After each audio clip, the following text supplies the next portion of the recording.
잘 알고 있는 말씀이죠. 7절 말씀 보니까 스랍 중에 하나가 이사야 선지자에게 말하죠. 내 악이 자해졌고 내 죄가 사하여졌습니다. 여기서 네 죄가 사하여졌다는 말이 의미가 사함받았다. 구약에도 사함받았다. 신약에도 사함받았다. 사함받았다. 사하여졌다. 사함받았다. 똑같은 말이에요. 사함받았다는 말과 구원받았다는 말이 같은가 다른가? 구원받았다라는 말과 사함받았다는 말이 같은 의미일까요? 다른 의미일까요? 한 번도 생각을 안 해봤죠?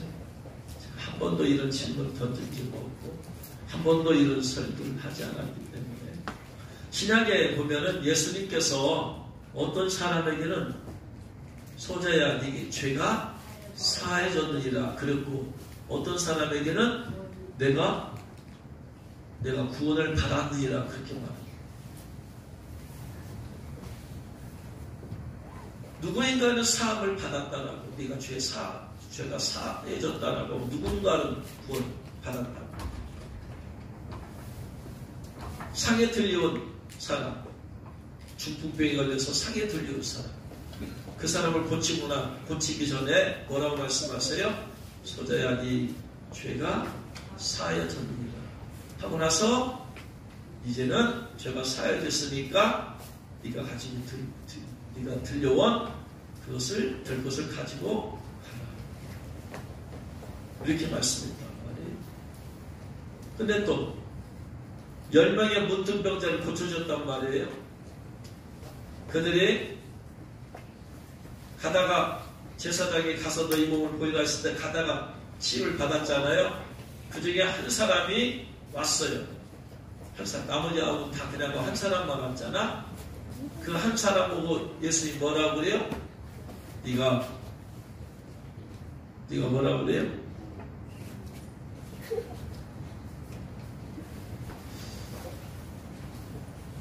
갑자기 이생명 선교사님과 제가 점심을 같이 먹었는데 그 얘기 갑자기 생각나네.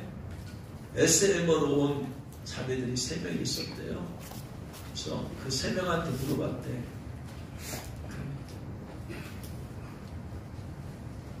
한 사람한테 그 중에 한 사람한테 아브라함의 아들이 누구야? 그랬더니 가만히 생각하더니요. 모세 아닌가요?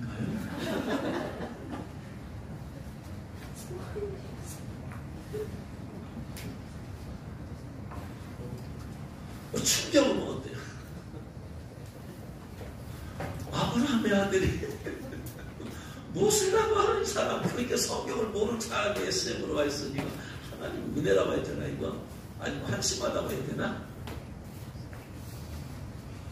또 다른 질문을 던졌대요. 야곱의 이삭의 아들이 누구죠? 이삭의 아들. 네? 야곱 또 네? 에서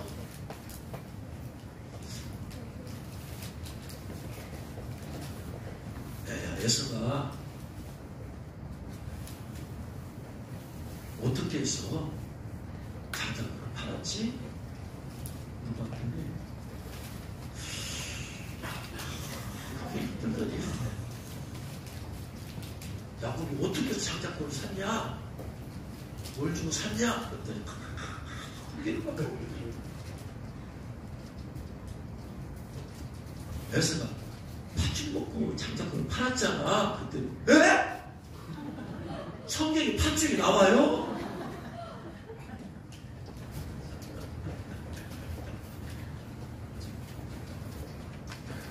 처음 들어본대야? 이게 팥죽이 나온다는 소리가. 다 못한 신앙이 그리네.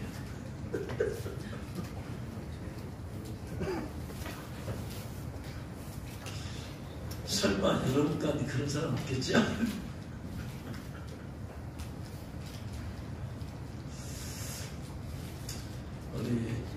SM 낳은 사람들한테 그 질문을 한번 하고 가야 돼서.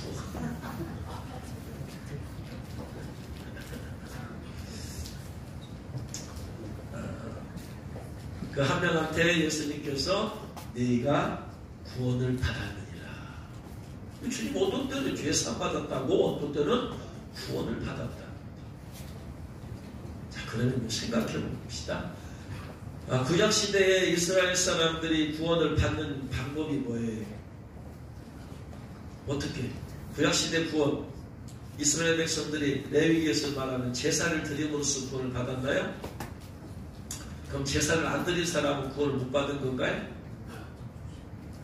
구약시대 제사를 드렸잖아요. 네? 제사를 드린 목적이 뭐예요?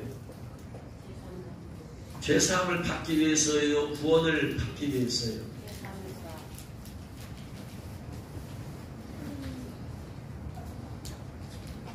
그 죄사함이라는 것은 뭐냐면, 구원이라는 것은 그 구약시대 이스라엘 백성들은 어떻게 해서 구원을 받았어요? 여러분, 구원이 먼저요? 죄사함이 먼저요? 네? 이런 생각 한 번도 안 하고 지금 살아왔잖아요.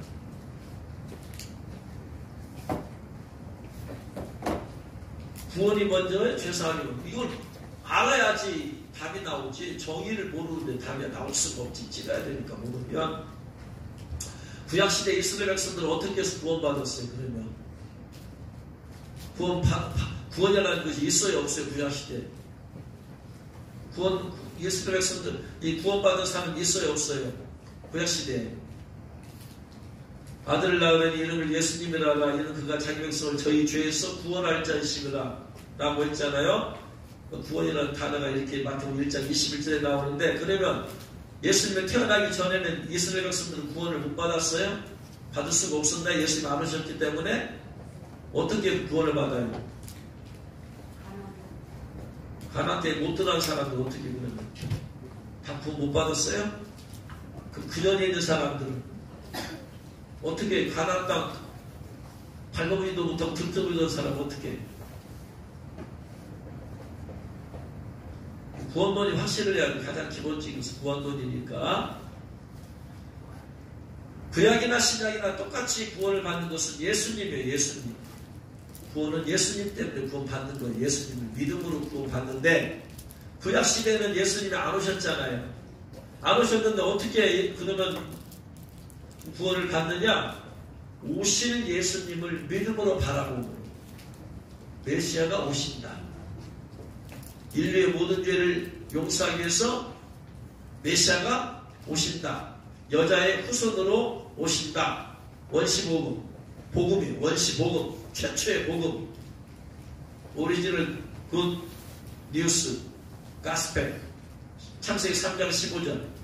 여자의 후손이 너의 머리를 상해할 것이고 너는 그의 발꿈치를 물 것이다 라고 하는 여자의 후손 누구예요? 예수님이잖아. 이게 하나님이 주신 원시복음, 최초의 복음이야.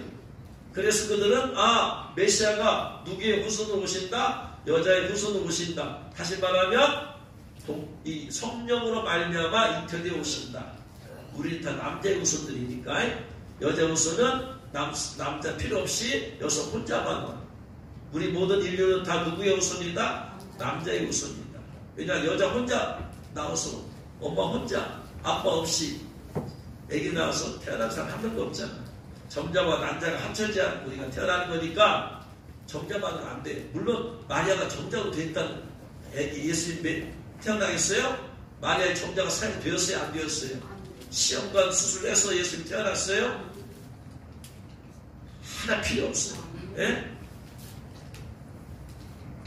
그래서 정자와 난자가 합쳐져야만 우리가 태어나기 때문에 우리는 다 모든 인류는 남자의 후손이에요. 근데 여자의 후손이라는 것은 마리아의 정자도 필요 없어요. 태만 빌린 거야. 그냥 태만 빌린 거. 예?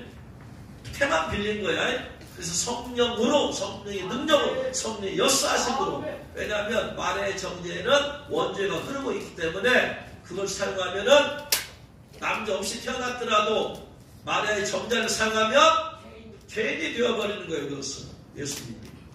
그래서 태만 빌린 거예요. 그래서 구약시대 하나님께서 여자의 후손이 와서 메시아로 와서 사단을 멸하고 모든 인류를 구원한다라고 하는 복음을 주셔서 이스라엘 백성은 그 이후로 오실 예수를, 그러면 아벨이 어떻게 해서 구원을 받았어요? 셋이 어떻게 해서 구원을 받았어요? 오실 예수를 믿음으로.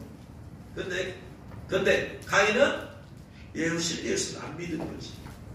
그래서 마귀의 백성이 된 거고, 그래서 오실 예수를 믿음으로 구원받았어요. 자, 오늘 이사야가 네가 죄 사함을 받았느니라 했다는 얘기는 이사야가 그 말을 들음으로써 구원을 받았느냐? 그러면 그 말 듣기 전에는 이사야는 구원을 못 받은 건가요? 응? 이사야는 하나님의 사람이잖아. 이미 하나님의 사람이잖아. 그러니까 네가 죄사함 받았다는 말 듣기 전에 이사야는 구원을 받은 상태예요? 아니 못 받은 상태예요? 받은 상태야 이미. 응? 받은 상태인데 네 죄가 사하여졌느니라 라고 하는 것은, 그럼 이게 왜 죄가 사하여졌다고 말을 하는 거예요? 자, 오실 예수를 믿음으로 구원받은 이스라엘 백성들에게 하나님께서 율법을 주셨어요. 근데 그 율법을 범했어. 그 율법을 범하면 구원이 무효가 돼야 안 돼요? 네? 안 돼. 오실 예수님 그대로 믿음으로. 구원은 오직 뭘로? 믿음으로. 네? 율법을 범했어도 구원이 무효가 되는 게 아니고, 율법을 범해서 하나님과의 친교와 하나님께로부터 받아 누릴 축복을 못 누리는 것이야. 이것을 하나님과의 관계를 회복하기 위해서 하나님께서 화목제를 드리는 건 아니고, 죄를 사함받고 하나님과의 관계를 회복하기 위해서 드리는 제사가 속죄제와 속건제예요. 속죄제는 물질증이나 손해보상을 안 해도 되는 죄고, 속건제는 물질에 손해를 입혀서 손해배상을 해줘야 되는 죄예요. 그랬을 때 손해배상 안 해줘도 죄를 지었지만, 그랬을 때는 속죄제만 드리게 되고, 손해배상을 해줘야 돼. 내가 이걸 탁 쳐가지고 이걸 깨져버렸어, 부서져버렸어. 그러면 물질적인 손해가 났으니까 속건제를 드려. 그래서 이걸 그대로 5만원 들었다, 5만원 딱 해주고 플러스 5분의 1을 더 손해배상금으로 더 해줘야 돼. 원금 플러스 5분의 1 손해배상법이 이게. 그렇게 해서 드리는 거예요. 그러고 나면 죄책감에 있던 내가 죄상을 받았으니 마음이 평안하니까 하나님하고 화목해 된 것을 감사해서 드리는 게 화목제야. 화목하기 위해서 드리는 게 아니고, 화목하게 된 것을 감사해서 드리는 게 화목제고, 내가 주 앞에 헌신된 삶을 살겠습니다. 이제 거룩하고 정결한 삶을 살겠습니다. 헌신합니다 해서 드리는 게가 번제고, 그 다음에 하나님께 나에게 물질을 주셔서 감사합니다 해서 드리는 게가 소제고. 그래서 구약시대 제사를 즉석에 피로 드리는 제사, 속죄제와 속건제는 죄 구원을 받기 위해서 드린 제사가 아니고, 구체적으로 율법을 범했을 때 그 구체적인 행동에, 구약시대의 죄는 마음의 죄가 없어요. 하나도. 전부 다 행동의 죄를 율법으로 다 죄라고 했으니까, 내가 행동으로 지은 죄를 사함을 받기 위해서 드리는 것이 바로 속죄제, 속건제, 짐승의 희생제예요. 피로 드리는 희생제예요. 희생제사예요. 그러니까 짐승의 피로 드린 제사는 구원을 받기 위해서 드린 것이 아니고 뭐다? 죄 사함을 받기 위해서, 다시 말하면 죄 용서를 받기 위해서. 그 죄라는 것은 뭐다? 구체적인 죄. 구체적으로 율법을 범한 죄.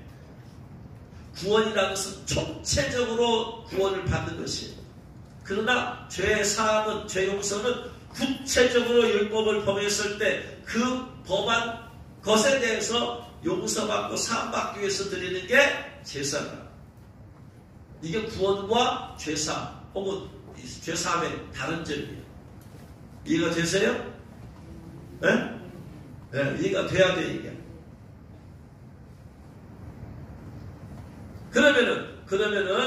그러니까 뭐가 먼저? 죄사함이 먼저요? 구원이 먼저요? 구원받은 사람이 구체적으로 잘못한 것에 대해서 용서받기 위해서 사함을 받는 거예요. 짐승의 피의 제사를 드려서. 근데 구약시대 율법은 전부 다 죄의 규정이 행동의 죄를 말하고 있기 때문에 행동의 죄요. 마음으로 내가 막 누구를 수십 번 미워했어. 예? 그럼 구약시대는 죄야? 죄가 아니에요? 죄가 아니에요. 행하면 안 웃었기 때문에. 예? 그렇기 때문에 그런 것은 제사 드릴 필요가 없어. 그런데 행함으로 지은 죄를 용서받기 위해서 드리는 게 짐승 희생 제사예요. 그렇기 때문에 그 희생 제사를 드리면 내 마음의 죄는 내 마음으로 지은 것을 정결하게 할 수가 없어. 다만 육체적으로 범한, 행동으로 범한 죄를 사함받기 위해서 제사를 드렸기 때문에 짐승의 희생의 제사로 드릴 때 짐승의 피는 내 육체를 깨끗하게 할 뿐이야. 내 마음을 깨끗하게 할 수는 없어. 짐승의 피는. 이해가 되세요? 히브리서 9장 13절에 히브리서 9장 13절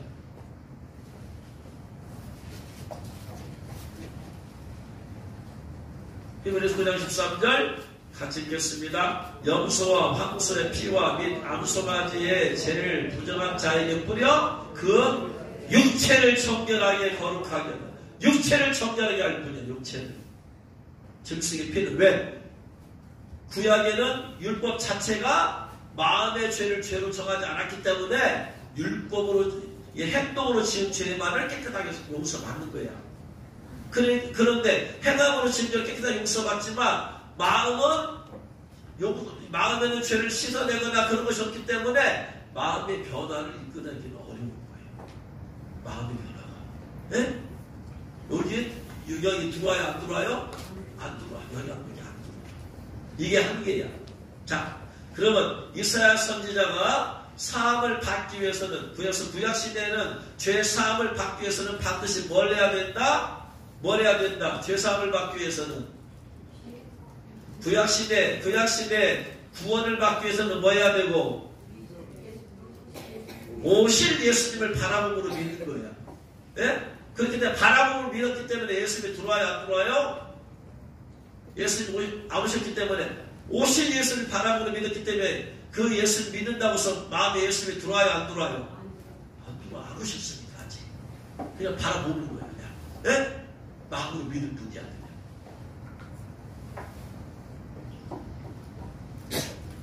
그리고 그러면은 죄 사함을 받기 위해서는 사함을 받기 위해서는 믿기만 하면 된다? 어쩐다? 아니다. 죄 사함을 받기 위해서는 뭐 해야 된다? 짐승의 피로 희생 제사를 드려야 돼. 응? 근데 이사야가 구약시대 사람이 신약시대 사람이요. 구약시대 사람이요.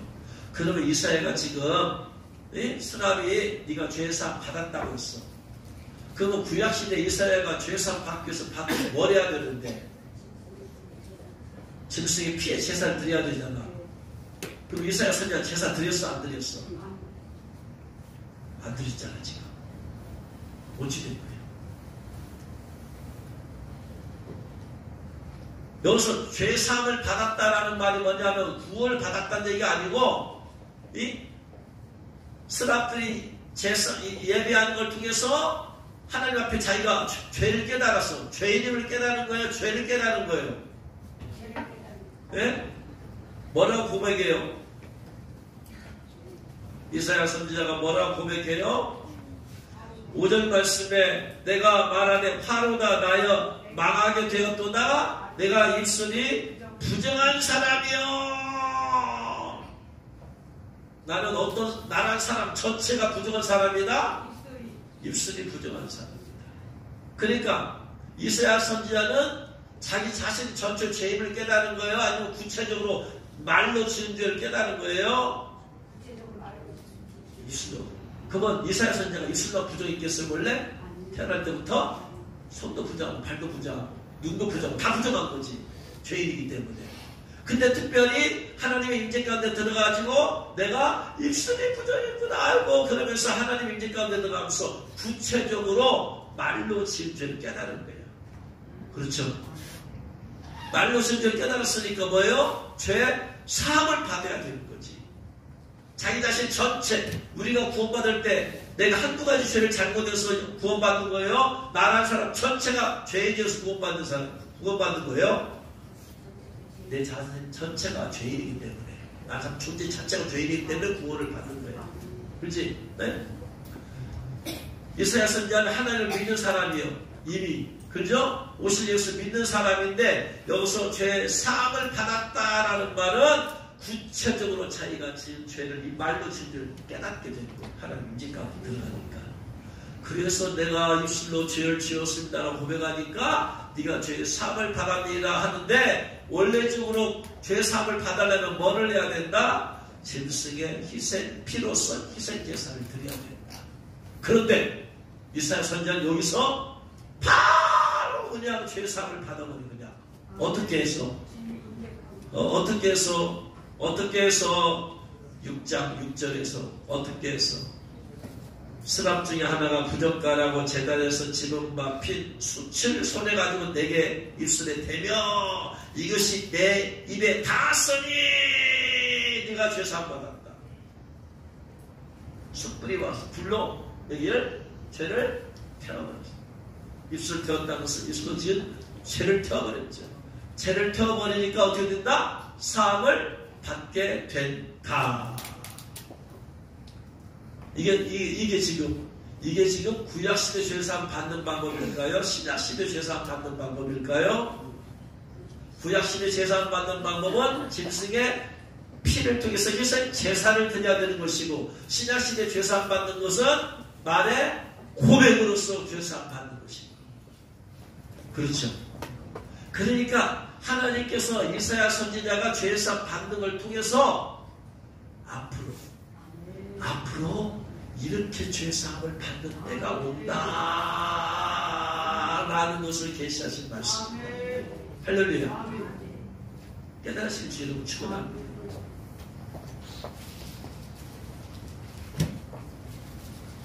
그래서 호크마 주석에서도 이렇게 말을 하고 있어요. 스랍들의 말로 앞절에 신비한 행동의 의미가 밝혀진다. 내 악이 제하여졌고 내 죄가 사하여졌다는 평행법은 선지자에게 사대의 확신을 더욱 강력하게 전달해 주기 위해 사용된 것이다. 본문에서 선지자가 받은 사죄 의식은 피 흘림의 제사가 결코 포함되어 있지 않다. 원래는 포함되어야 되지. 네? 그런데 이는 장차 그리스도의 온전한 속죄 행위로 인하여 그 같은 제사가 불필요하게 될 날이 올 것을 암시하는 것이다. 할렐루야. 그럼 이제 신약시대 구원과 죄사함에 대해서 생각해 봐야 돼요. 신약시대 구원은 어떻게 받아요? 오늘날에는 어떻게 구원받아요? 똑같이 구원은 예수님이에요. 예수님. 그런데 구약과 다른 것이 뭐다? 구약과 다른 믿음이 무슨 믿음? 구약에는 무슨 믿음? 오실 메시아. 오실 메시아를 바라봄으로. 네? 아직 안 오셨습니까? 근데 신약시대 구원은 오신 예수님을 바라봄으로, 아니 영접하고 믿고 영접하고. 오셨습니까? 이미 오셨으니까 믿고 영접할 때 하나님께서 성령을 주시죠. 이게 다른 거예요. 모든 구원은 똑같이 예수님입니다. 똑같이 예수님. 구약시대는 율법을 지킴으로 구원받는다? 절대로 no. 오직 믿음으로요. 신약이나 구원이나. 다만 방법이 다르다. 구약은 오실 예수님을 바라봄으로, 신약에서는 오신 예수님을 마음에 믿고 영접함으로써 구원을 받는 것입니다. 그러면 신약시대 죄사함, 신약시대 죄사함자, 구원을 받았다고 해서 구원을 받으면, 자, 예수님 영접하고 신하고 예수님을 모시면 내가 구원을 받아요. 그럼 구원을 받음과 동시에 육체와 영혼이 정결하게 된 것인가요? 예수님을 믿고 구원받았을 때, 구원받을 때 육체와 영혼도 정결하게 되나요? 안 되나요? 잘 생각해. 예수 영접할 때, 나를 죄를 사주 예수님 내 마음에 영접할 때, 한순간에 내 영혼과 육체가 정결하게 되나요? 아니면 정결하게 되지 않나요? 네? 헷갈리지. 네?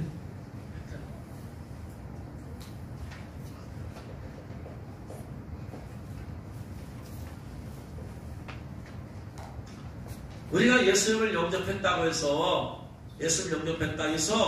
우리가 그 순간 정결하게 된 것은 아니야. 그냥 구원을 받았을 뿐이야. 다시 말하면 이렇게 설명을 하면 이해가 더 될 거예요.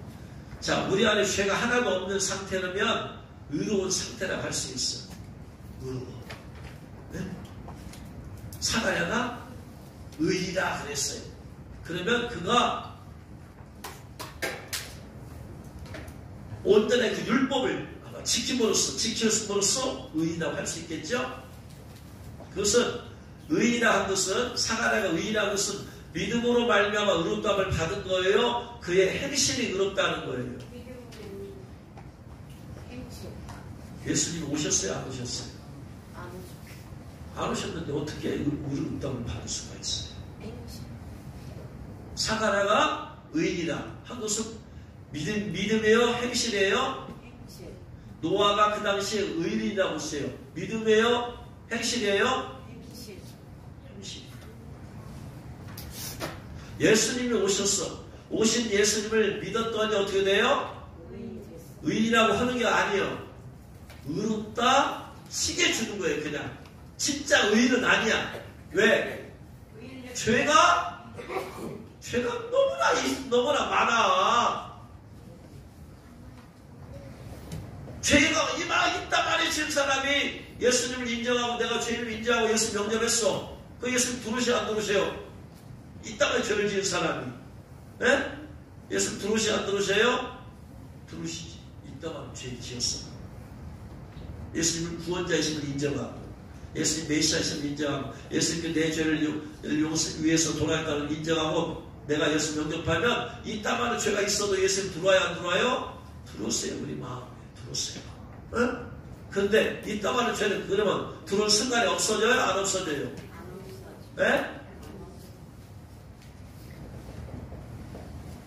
예수 믿는 순간에 내가 깨끗하고 거룩하고 정결하게 되어져요? 아니면 그대로인데 예수님만 들어오시는 거야? 네? 나는 그대로야. 내 마음도 그대로, 생각도 죄인지 그대로. 다만 내가 죄인임을 인정하고 예수님의 구주이심을 내가 인정하고 그리고 내 마음을 모셔들었을 뿐이야. 나는 그대로야. 더러운 죄로 그대로. 그래 안 그래? 여러분이 예수 영접한 순간에 여러분이 갑자기 정결케 되어져 버렸어요? 그래 안 그래요? 그러면 이걸 생각해봐. 예수를 모셨는데 왜 자꾸 과거 일이 주님께서 회개시켜? 예수 영접하고 나서 예수 믿기 전에 일들을 주님이 회개시켜야 안 시켜요? 에? 왜 시켜? 죄가 없으면. 죄가 없어졌으면 시키겠어? 안 시키겠어? 안 시키지. 죄는 그대로 있으니까 시키는 거예요. 과거를. 네?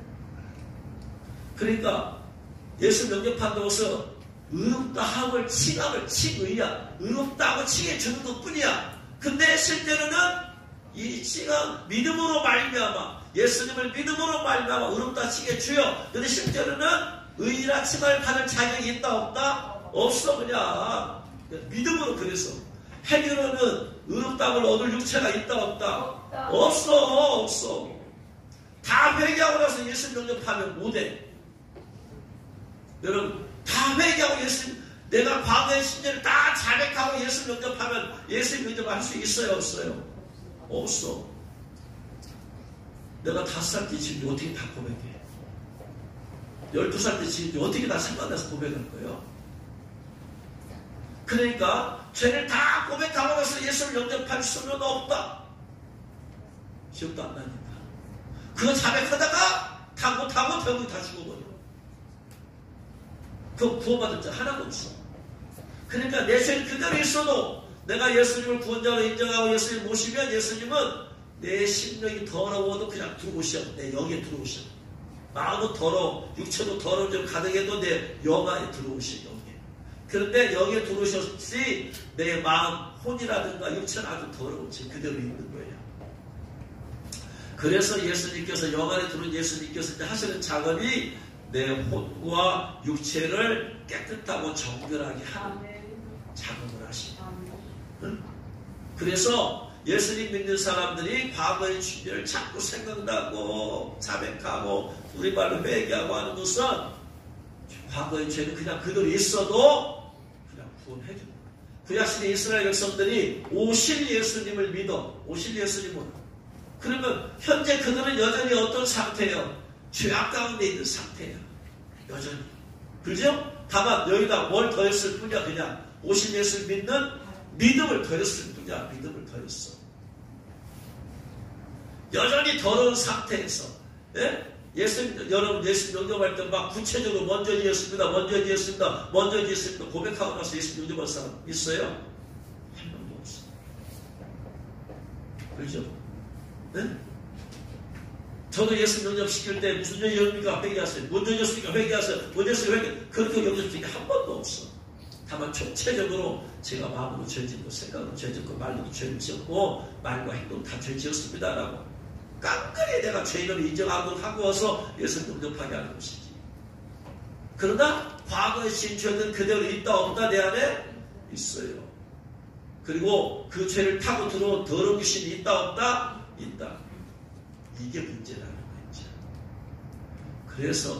그래서 예수님 믿는 사람들이 자백을 해야 된다, 안 해야 된다? 해야 된다. 해야 되는 이유가 뭐예요? 안 하면 구원을 못 받기 때문에 이미 예수님을 영접했으면 구원은 받는다. 다만 이 상태로 죽으면 지옥은 안 가는데 죄가 그대로 있어서 더럽기 때문에 어디로 간다?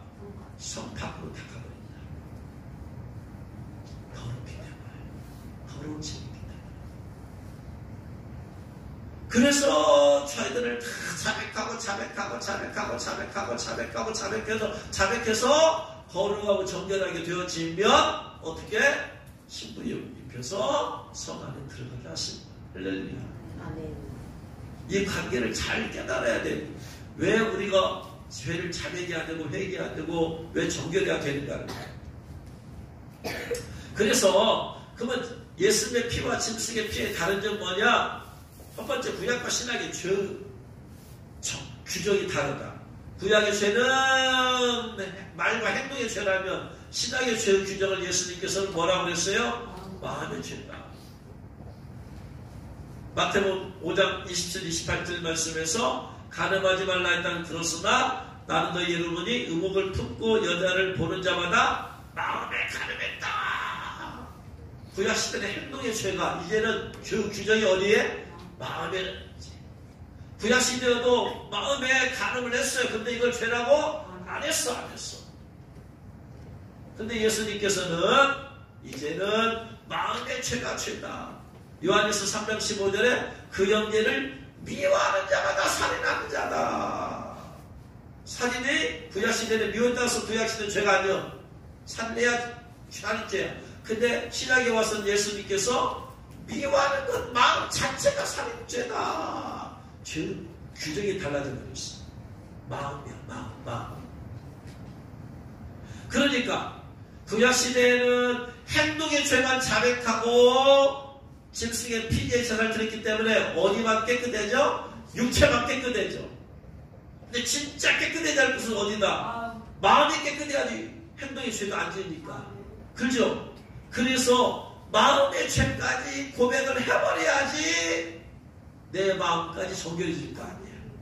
그죠? 그래서 예수님의 피는 육체뿐만이 아니고 어디까지?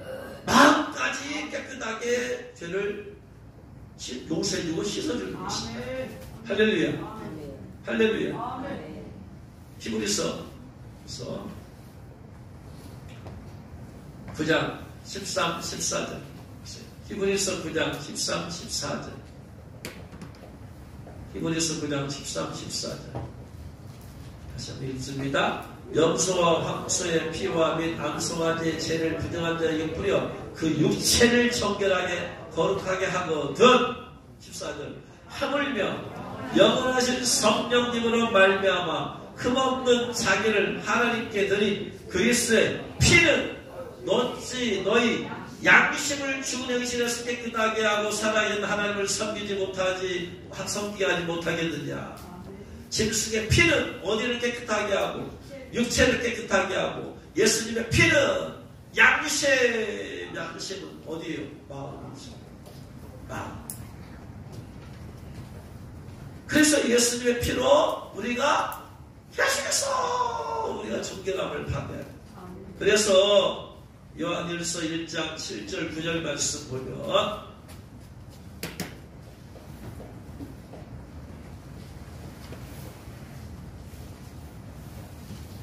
같이 읽겠습니다. 그가 빛 가운데 계신 것까지 우리도 빛 가운데 나면 우리가 서로 사귐이 있고 그 아들 예수님의 피가 우리를 모든 죄에서 깨끗하게 할 것이. 여기서 모든 죄는 어디까지의 죄? 마음의 죄. 마음의 죄를 깨끗하다.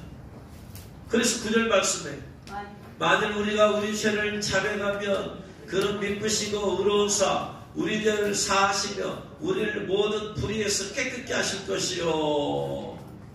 그래서 만약에 여러분들이 육체적으로 지은 죄만 자백해, 즉 신학시대인데 행동으로 지은 죄만 자백한다면 여러분 그 행동은 정결하게 될 수 있어. 그런데 행동의 죄만 자백했기 때문에 마음은 그대로다. 행함의 죄만 자백한 사람은 마음이 깨끗하게 될 수가 있어요? 없어요? 없어. 중요한 것은 예수님의 피는 마음까지 정결하게 하기 위해서 흘리신 피다 이 말이에요. 할렐루야. 그러니까 우리가 마음까지 정결하게 되려면 뭐야? 무슨 죄를 자백해야 돼? 마음의 죄를 자백해야 된다. 할렐루야. 마음의 죄까지 자백해버려야 돼. 내 죄의 기준은 어디까지다? 마음이요. 마음의 수고 동기까지 자백해버려야 돼. 그럼 어떻게 된다? 육체적인 죄만 자백한 사람은 육체만 깨끗하게 돼. 그 마음은 계속 부패한 상태에 있는 거야. 그러면 신약시대 살면서 구약시대 사람과 똑같이 사는 거야. 신약시대 예수님의 피로 피시대에 사는 사람은 진짜는 마음의 죄까지 자백을 해버려야지 마음이 정결하게 되는 것이다. 예수님께서 우리 안에 들어오신 이유는 마음을 정결하게 하기 위해서다. 할렐루야.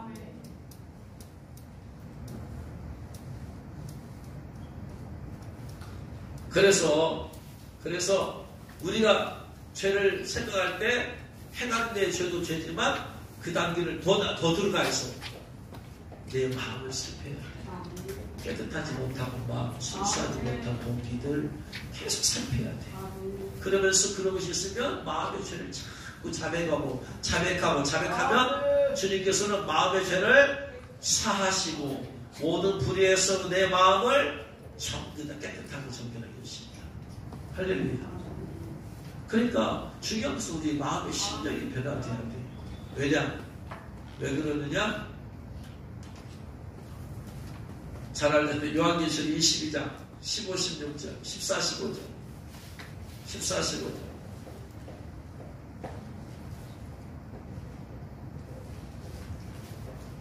14, 15절 같이 읽겠습니다. 자기 두루마기를 빠는 자들은 포기에 있으니 이는 그들이 생명나무에 나가며 문들을 통하여 성에 들어갈 권세를 받으려 함이로다. 개들과 점술가들과 음행하는 자들과 살인자들과 우상숭배자들과 및 거짓말을 좋아하며 지어내는 자는 다 성 밖에 있으리다. 그래서 22장 15절하고 그 다음에 21장 8절 말씀하고 비슷하다고 그랬잖아요. 그러나 두려워한 자들과 믿지 않는 자들, 흉악한 자들, 살인자들, 음행하는 자들, 점술가들, 우상 숭배하는 자들, 거짓말하는 모든 자들 겹치는 것이 있어요. 겹치는 것이 있는데 불과 여왕으로 타는 곳에 어떤 겹치는 게 있잖아요. 흉악한 자들, 살인자들, 음행자들, 점술가들, 우상 숭배자들, 거짓말하는 모든 자들 겹쳐. 22장 15절과 21장 8절은 겹치는데 똑같은 죄를 지었는데 누구는 지옥불에 가고 누구는 성 밖으로 가고 또 누구는 성 안에 들어가고 차이점이 어디에 있느냐? 차이점이 어디에 있느냐? 죄는 육체적인 죄가 있고 마음의 죄가 있다. 그죠? 그러면 지옥에 간 사람은 아까 6가지가 겹치는데 어떤 사람이 지옥에 간다? 육체적인 죄를 끊지 못한 사람은 지옥에 들어가. 근데 육체적인 죄를 끊었어.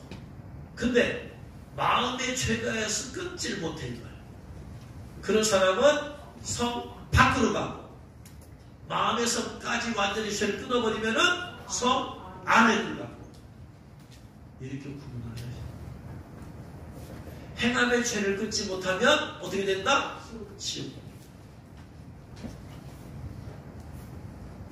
근데 마음의 죄, 우리가 성 안에까지 들어가고 하려면은 육체가 깨끗하면 돼요? 심령이 깨끗해야 돼요. 심령이 깨끗해야 되지.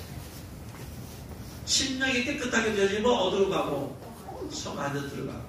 심령이 깨끗하게 되지 않아. 그러면 어떻게 된다? 성 밖으로 갈 수 있다.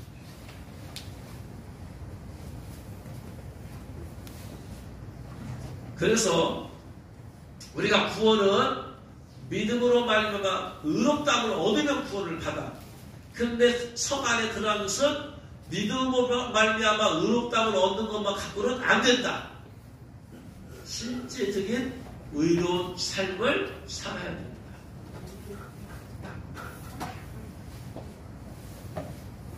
로마서 3장 24절에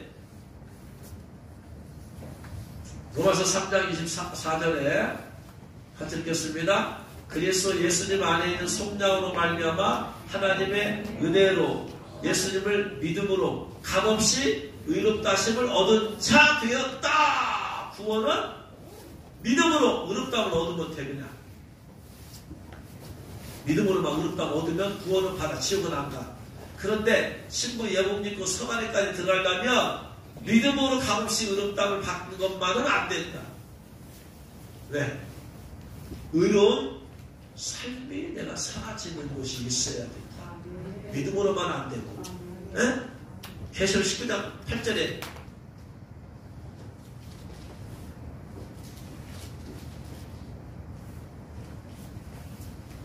같이 읽겠습니다. 그에게 빛나고 깨끗한 세마포 옷을 입도록 허락하셨으니 이 세마포 옷은 성도들의 오늘 행실이로다. 오늘 행실의 삶이 있어야 된다. 믿음으로 의롭다 갖고는 안 돼. 네? 61장 이사야 61장 10절 말씀. 이사야 61장 10절 말씀 같이 있습니다. 내가 여호와로 말미암아 크게 기뻐하며 내 영혼이 나의 하나님으로 말미암아 즐거워하리니 이는 그가 구원의 옷을 내게 입히시며 공의의 겉옷을 내게 더하심이 신랑이 사모를 쓰며 신부가 자기 보석으로 단장한 밖에 하겠다. 공의의 겉옷을 내게 더하시고 공의의 겉옷이라는 것은 공의로 다시 말하면 옳은 행실 의로운 삶을 믿음으로 말미암아가 아니고 실제적으로 그런 삶을 죄를 끊어버리고 그런 삶을 사는 사람들에게 하나님께서 신부의 영을 입혀주십니다. 할렐루야. 깨달으신 죄로 축원합니다. 서울에서 오늘 어떤 집사님이 전화가 왔어요. 저는 웬만하면 핸드폰도 안 받으려고. 그분이 요즘은 핸드폰으로 전화해서 막 판매를 하더라고. 근데 이게 참 거절하기도 어렵고, 이게 참 어려워. 그냥 모르는 건 안 받으려고. 전화 왔는데 모르는 거고. 그래서 실례지금 어디시냐 문자로 달라고 했더니 책을 읽다가 은혜를 받아가지고 이렇게 통화를 하고 싶어 전화를 드렸대요. 그분에서 책 쓰신 곧 맞니? 그래서 맞다고. 그랬더니 자기는 서울에 있는 집사님인데 책을 일단 은혜 봐서 통하고 싶다고 해서 제가 전화를 했어요. 그랬더니 누가 책을 줘가지고 창국과 책을 읽었어요. 은혜를 많이 받고 보니까 여기 또 주님 오시니 또 책이 있어서 그 책을 또 읽는 중이래요. 그래가지고 뒤에를 쫙 읽어봤더니 666에 대한 얘기도 나오고 신부 예복 얘기도 나오고 그 다음에 성안과 반 얘기도 나오고 그래서 뒤에 부분부터 읽고 나서 그 다음에 쫙 앞으로 다시 가서 영혼의 일기를 읽고 나서 너무나 마음에 감동이. 지난 주일에도 전화했는데 제가 그걸 안 받았거든요. 주일에. 근데 또 전화를 하는 거예요. 그래가지고 근데 대화를 하는데 대화를 한 도중에 뭐 성령께서 말씀하세요. 내가 사랑한 딸이다. 내가 사랑한다. 그랬어요, 주님. 그래서 지금 대화하는데 집사님 주님이 사랑한다고 사랑 말씀하시고 발언해보시더라고요. 그래서 막 방언을 하고 막 통변을 하는데 주님이 말씀하시기를 너는 나의 신부가 될 사람이다.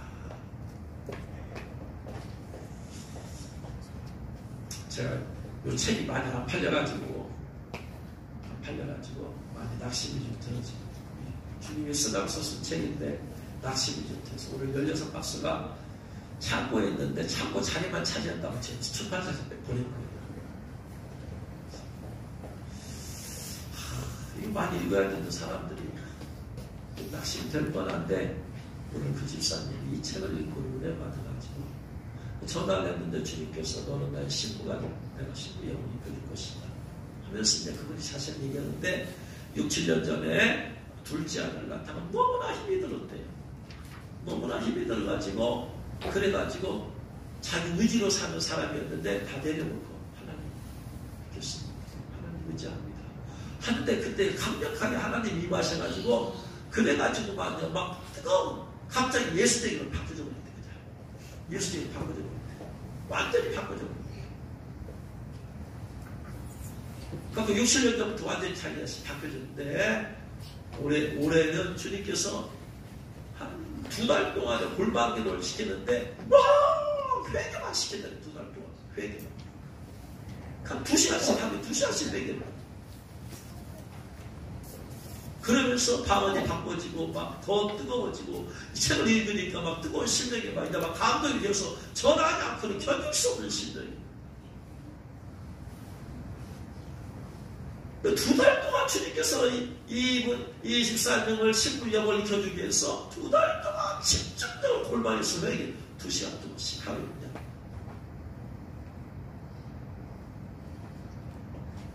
그러니까 주님께서는 반드시 신부 영을 익혀주시기 위해서는 반드시 회개를 많으시 회개.